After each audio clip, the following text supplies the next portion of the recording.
आपकी वंदना हमने जंतर मंतर में बैठी उन महिलाओं के रूप में देखी। आपकी वंदना, आपका महिलाओं का सम्मान जब मणिपुर पे हमारी महिलाएं निवस्त्र हो रही थी, हमने तब देखी। आपकी वंदना और आपकी पूजा और सम्मान जब एक रेपिस्ट को बचाने के लिए, जब आप सत्ता पक्ष वालों को यह मालूम चलता है कि वोट की राजनीति में जरूरत है, तो मैं रिक्वेस्ट करती हूँ, हमें अधिकार चाहिए। एक महिला होने के नाते मैं आशा करूँगी कि आप 5 मिनट आप अपनी तरफ से मुझे देंगे, और मैं सत्ता पक्ष को भी कहूँगी कि आज महिलाओं का दिन है। मैं होम मिनिस्टर साहब से रिक्वेस्ट करती हूँ कि 5 मिनट आप अपनी तरफ से मुझे दीजिएगा, अपनी पार्टी से दीजिएगा। सबसे पहले मैं महिला रिजर्वेशन बिल का स्वागत करती हूँ। मैं भी महिला हूँ और चाहते हैं हम लोग कि महिलाओं की जो भागीदारी है वो सदन में बढ़े, राजनीतिक परिवेश में बढ़े, लोगों के प्रतिनिधित्व करने में बढ़े। मैं एक आपत्ति दर्ज कराना चाहती हूँ, जिसका नाम आपने दिया है महिला आरक्षण का नारी शक्ति विधेयक। ये नारी शक्ति विधेयक है, लेकिन अपने नाम दे दिया इसका नारी शक्ति वंदन विधेयक। मुझे लगता है ये एक संवैधानिक अधिकार है, ये कोई दैविक वरदान नहीं है, ये कोई प्रधानमंत्री साहब का या आपका दिया हुआ महिलाओं को दया का पात्र नहीं है। ये हमारा एक संवैधानिक अधिकार है। आपने इसका नाम दैविक और दया और पूजा से जोड़ के, मुझे लगता है जो आंदोलन का इतिहास था उसको भी खत्म करने की कोशिश की है। ये एक मैं महिला होने के नाते बोल रही हूँ। वंदना आपके सरकार में महिलाओं की कितनी होती है यह हम सबको मालूम है।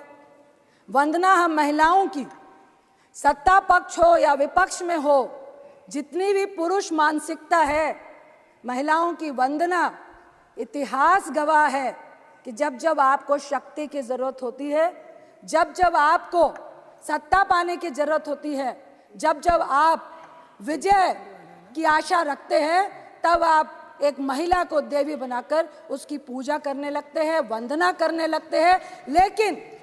लेकिन अंदर में एक पुरुष की जीत और उसकी वंदना होती है।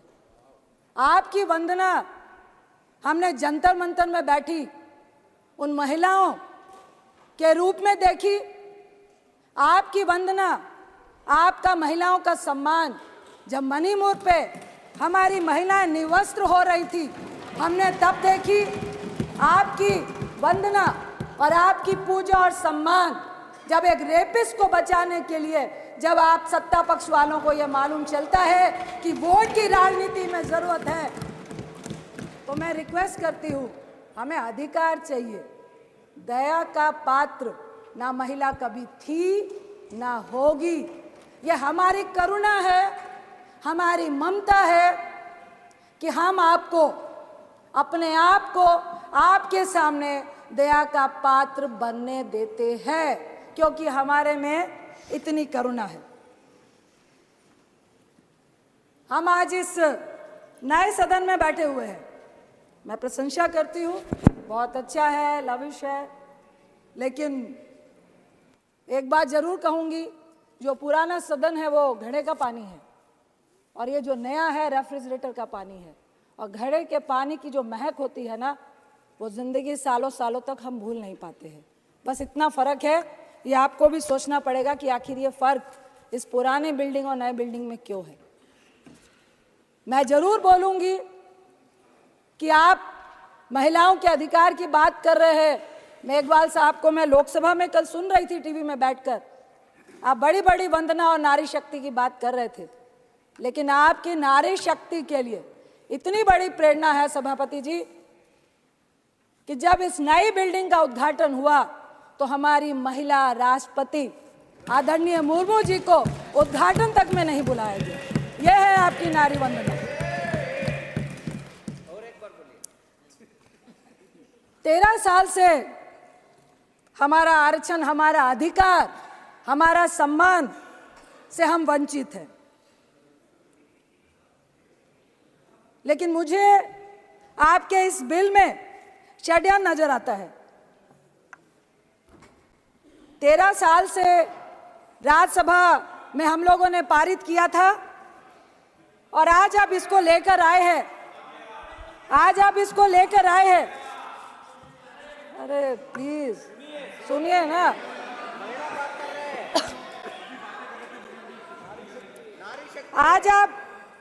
आज आप इसको लेकर आए हैं 9.5 साल के बाद। 2014 में आप सत्ता में आए, आपके मैनिफेस्टो में था महिला आरक्षण देना है। 9.5 साल क्यों लग गए? मेरा पहला सवाल आपसे यही है।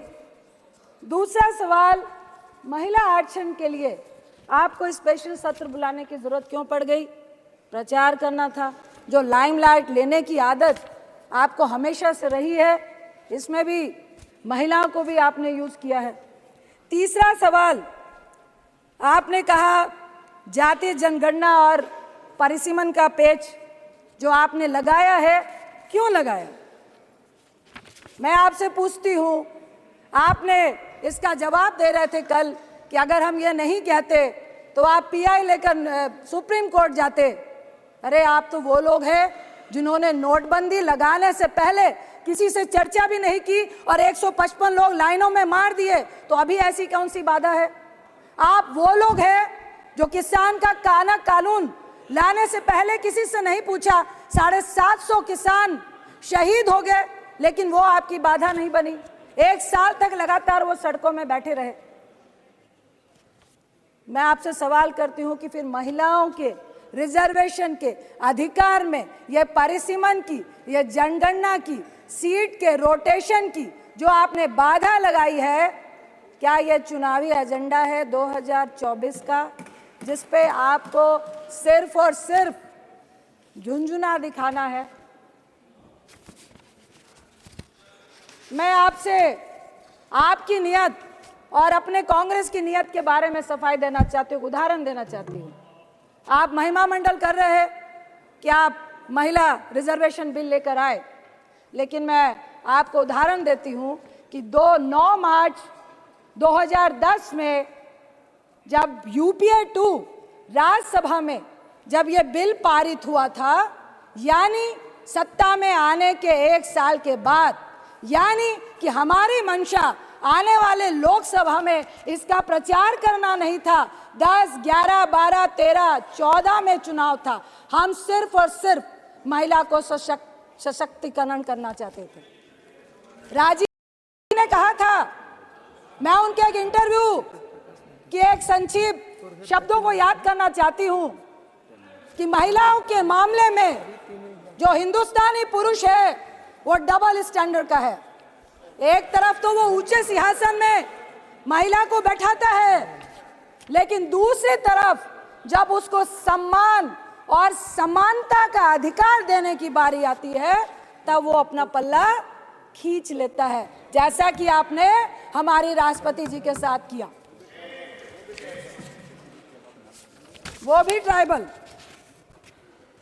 मैं आपसे सिर्फ इतना कहना चाहती हूं कि देखिए, हम चाहते हैं कि जातीय जनगणना, परिसीमन, रोटेशन को दरकिनार करके आप महिला को आरक्षण क्यों नहीं देना चाहते हैं? इसका मतलब है आप पुरुष के हिस्से में से महिलाओं को हिस्सा नहीं देना चाहते हैं। आप परिसीमन करेंगे, सीटें बढ़ाएंगे, उसके बाद आप महिलाओं को एक अलग से हिस्सा देंगे।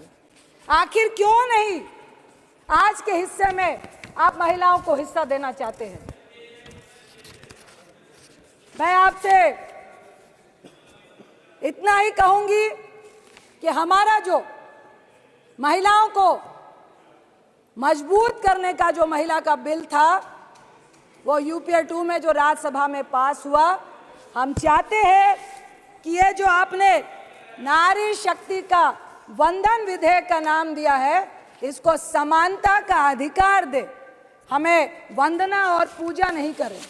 इसके साथ मैं आपसे जरूर कहूंगी कि हम चाहते हैं कि ये बिल पास हो, SC ST के साथ OBC महिलाओं को भी अधिकार मिले, क्योंकि हमारी और आपकी जैसी महिलाएं संघर्ष करके आई हैं, कल भी आ जाएंगी। हमें भी संघर्ष करना पड़ता है, लेकिन इस राजनीति के फील्ड में, इस मैदान में एक अकेली महिला अगर वो समाज के लिए अच्छा भी करती है, लेकिन इस राजनीति के दलदल में उसका अकेले कूदना, संघर्ष करना आज भी बहुत जटिल है। क्योंकि अगर महिला मजबूत है, आपके साथ कंधे से कंधा मिलाकर चलना चाहती है, अपनी राय रखना चाहती है, वो जो पुरुष मानसिकता है उसको गवारा नहीं है। हम चाहते हैं, मैं अपनी पक्ष की महिलाओं से भी कहूंगी कि जब मणिपुर की घटना घटी, जब किसी भी रेप की घटना घटती है, जब हमारी पहलवान बच्चियां बैठती है, आपका समय तो समाप्त हो रहा है। समानता का अधिकार दिया है आपने महिलाओं को, ऐसा अधिकार दिया है समानता का अपनी महिला मंत्रियों को कि उनको कह दिया जाता है कि एक शब्द भी महिला के शोषण के खिलाफ आपका निकलना नहीं चाहिए। ऐसी समानता और ऐसी दैवीय शक्ति हमें आपकी नहीं चाहिए, हमें अपना अधिकार चाहिए। इसके साथ ही मैं एक कविता का अंश पढ़ के अपनी बात को खत्म करना चाहूंगी। नारी के ऊपर एक कविता है। उतारो मुझे जिस क्षेत्र में सर्वश्रेष्ठ कर दिखाऊंगी, औरों से अलग दिखने में कुछ अलग करके ही जाऊंगी। चाह नहीं है एक अलग नाम की, इसी को महान बनाऊंगी। नारी हूं मैं इस युग की, नारी की अलग पहचान बनाऊंगी। जो सदियों से देखा तुमने लिपटी साड़ी में कोमल तन को, घर घर में रहती थी वो पर जान न सके थे उसके मन को। झुकी हुई सी नजरें थी, वाणी मध्यम मधुर सी थी, फिर भी तानों की आवाज प्रबल थी। हिम्मत ना थी उफ करने की, अब बदल गई है ये पहचान। अब बदल गई है ये पहचान, नारी की ना साड़ी परिभाषा। वाणी अभी भी मध्यम मधुर सी, पर कुछ कर गुजरने की है प्रबल सी आशा। चाहे जो भी मैं बन जाऊं, गर्व से नारी ही कहलाऊं। मुझे गर्व है कि आज सभापति की चेयर में हमारी ओलंपियन PT उषा जी बैठी हैं। मेरा बचपन का सपना था, जब मैं पूजा में जाती थी और गॉड से विश करती थी, मुझे राजनीतिक व्यक्ति नहीं बनना था कि मुझे PT उषा जी की तरह गोल्ड मेडल लेना है। एक ही बात कह के मैं अपनी बात को खत्म करूंगी कि महिलाओं के समानता के अधिकार के लिए, चाहे राज्यसभा हो चाहे लोकसभा हो, हम सब महिलाओं को एकजुट होकर अपने सम्मान और अधिकार के लिए एक होना पड़ेगा। यही कह के मैं, ऐतिहासिक दिन है महिलाओं के लिए, इसलिए मैं इस बिल का समर्थन करती हूं और चाहती हूं कि ये आपके झोले में पिटारे में चला नहीं जाए। और ये जो 2019 का आपने झुंझुना पकड़ाया है, अगर सही मायने में आप महिलाओं को हक देना चाहते हैं श्री तो कुछ जगत तोड़ प्रकाश निकालिए और ये परिसीमन और जनगणना से पहले महिलाओं का हक उनके सामने रखिए। आपका बहुत बहुत धन्यवाद। अमर उजाला अब आपके टीवी पर भी। अपने स्मार्ट टीवी पर YouTube पर सर्च करें अमर उजाला, चैनल सब्सक्राइब करें और देखें ताजा खबरें, वो भी HD क्वालिटी में। और हाँ, बेल आइकन दबाना ना भूलें ताकि हर खबर हो आपके घर। अमर उजाला, निष्पक्ष, निर्भीक, निरंतर।